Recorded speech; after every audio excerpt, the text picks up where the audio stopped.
I've always known since I was 12 years old that I'm going to be an artist, and I never stopped, never, not once. Some of us spend a lifetime looking for our thing, that special something that speaks to our hearts and soothes our souls. Then there are those lucky few who just know what that thing is. Even when we first met Darrell Troppy several years ago, he knew. He always knew. He was meant to be an artist. And if there is such a thing in reincarnation, I couldn't think of anything that I'd want to come back else as an artist. And when he wasn't waxing poetic, he was waxing surfaces to create his own unique pieces using an ages-old technique. You're brushing on beeswax. Straight beeswax and a little bit of the carnauba. It's called encaustic, and it goes back to Greece.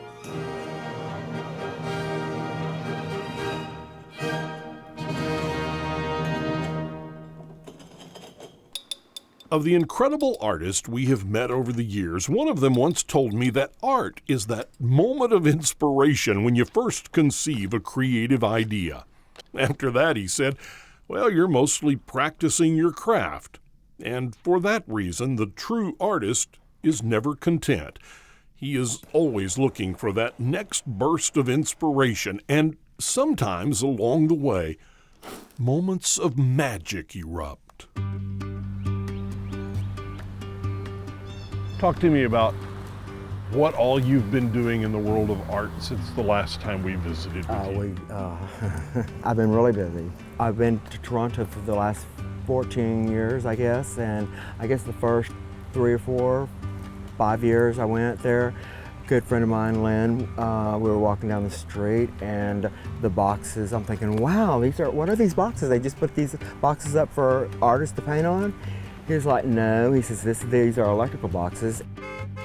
Traffic signal control cabinets, commonly known as electrical boxes. These unsightly metal shells hold the workings of traffic lights, and there are lots of them to be found. But where we see an ugly box, the artist sees opportunity. There was a defining moment in your desire to do a beautification of Beaumont, Texas project. When Virginia Jordan ran for city council. As I was running for office, I was formulating things in my mind that I wanted to see happen, and one of the things that I wanted to see desperately was for us to become a destination city. You know, it's that same question of why not here? Why not here? Not a reason in the world.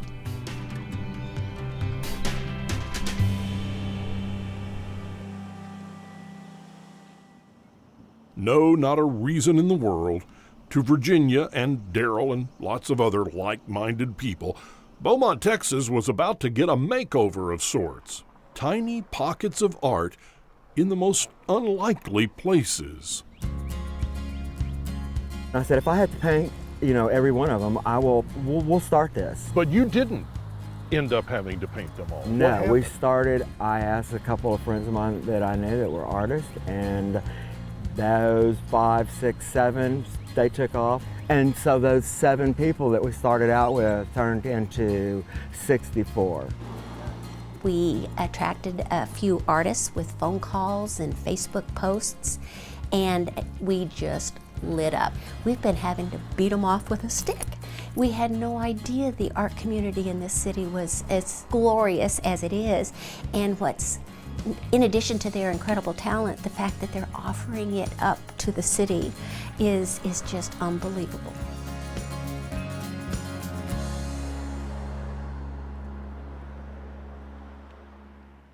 You'll feel the...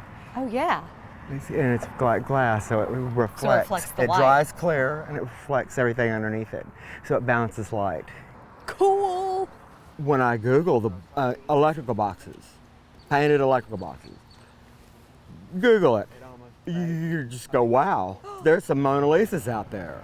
And that's okay. Yeah. And it's just a second, it's a millisecond, but it captures and stays within your heart.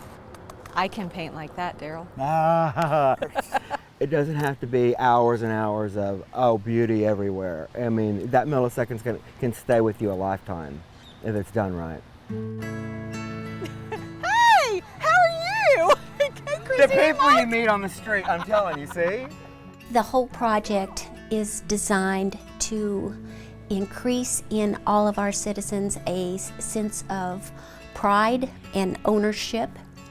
We had just experienced Hurricane Harvey, as everybody knows, but I want people out there to know that it didn't wash us away, it revived us. And we are on the cusp of something really, really grand here in this town. And in my opinion, our future's so great, you're gonna need shades. One thing we have noticed, there is hope in art. Hope that the glory of expression can somehow bring a community together. Hope that art can turn the mundane into the extraordinary. Hope that when all else fails, we will still have art.